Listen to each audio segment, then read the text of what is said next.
How's my apo, Jane? The baby is safe. Nag-spotting lang si Mrs. Palacios. Thank God. I recommend na mag-bed rest muna siya for a couple of days. Iwasan din muna niyang lumabas kung mainit. At higit sa lahat, iwasang ma-stress. Okay. Maraming salamat, Jane, Okay. ha? Excuse Okay, lang, I'll ha? see you later. Okay. Yeah. What were you doing bago ka tinugo, ha? Kinausap ko po si Tito Galvan. What's the point? Did you really think na iuurong ni Kuya Galvan ang kaso laban kay Francis? I had to try. Even if makumbinsi mo si Kuya Galvan, it's a murder case. Hindi ito parang estafa na pwede niyong aregluhin outside the court. From now on, Sam, hindi ka nalalabas ng bahay. Bantay sarado ka ni Amando. Ma, hindi pwede. Kailangan ako ng kapatid ko. Marami pa akong kailangan gawin. O wala pa nga siyang abogado. Malapit na yung preliminary hearing niya eh.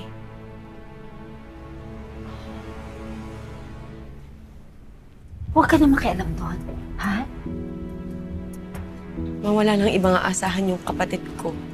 Ako lang.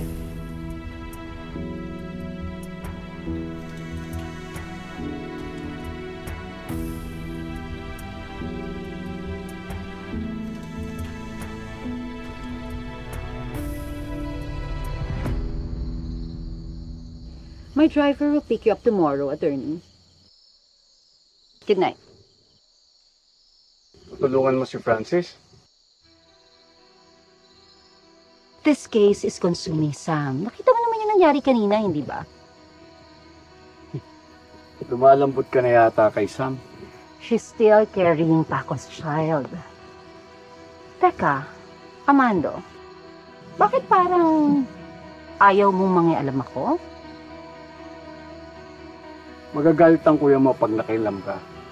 Gusto niya pa rin may managot sa paglason sa anak niya. Don't mind him. He's too busy handling the drama between George and Baso's mistress. Ang concern ko ngayon ay ang anak ni Paco. Hindi ako papayag na pati yun mawala. That baby is the only thing that's keeping me alive, Amanda.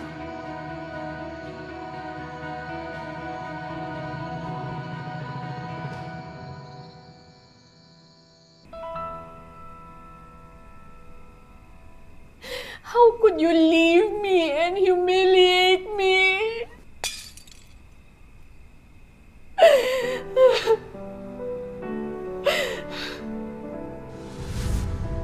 Basil, I can't get pregnant. Ang sabi ng OB, it's a hopeless case. Don't cry, okay? It's okay. Nothing changes. Alright?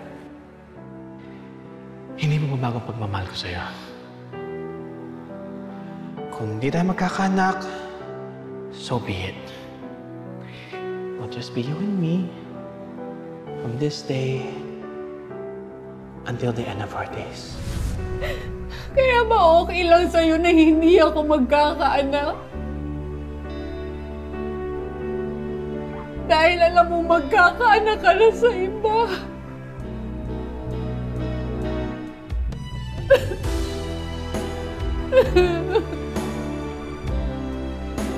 Ha ha ha.